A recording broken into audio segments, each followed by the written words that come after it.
નસવાડી તાલુકાના એસબી સોલંકી વિદ્યાલયના વિશાળ ગ્રાઉન્ડ ખાતે આંતરરાષ્ટ્રીય યોગ દિવસ કાર્યક્રમમાં વિદ્યાર્થીઓ, શિક્ષકો તેમજ સ્થાનિક આગેવાનો મોટી સંખ્યામાં જોડાયા હતા।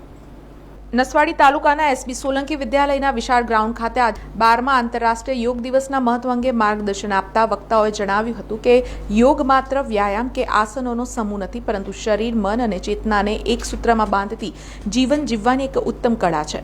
આજના આધુનિક અને તણાવપૂર્ણ જીવનમાં યોગ શારીરિક તેમજ માનસિક સ્વાસ્થ્ય જાળવવા માટે અત્યંત જરૂરી બની ગયું છે।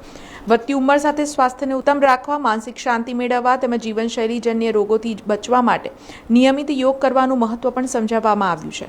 કાર્યક્રમ દરમિયાન વિવિધ યોગાસનો અને પ્રાણાયામનું પ્રદર્શન કરવામાં આવ્યું હતું, જેમાં વિદ્યાર્થીઓએ ઉત્સાહપૂર્વક ભાગ લીધો હતો। 21મા વિશ્વ યોગ દિન નિમિત્તે આજ રોજ આપણે સૌ હાઈસ્કૂલના મેદાનની અંદર એસબી સોલંકીના ગ્રાઉન્ડની અંદર ભેગા થયા છે।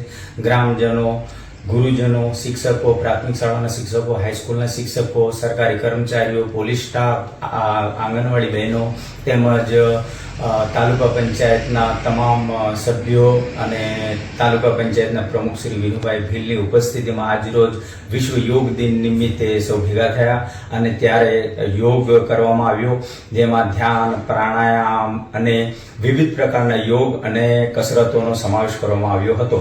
માનનીય નરેન્દ્ર મોદીના એક વિઝન સ્વસ્થ ભારતના અનુરૂપે આજ રોજ નસવાડી તાલુકાના તમામ ભાઈઓ, બહેનો અને બાળકો સૌ ભેગા મળીને આજે યોગ નિર્દેશન કરવામાં આવ્યું હતું, જે સફળતાપૂર્ણ થયું હતું।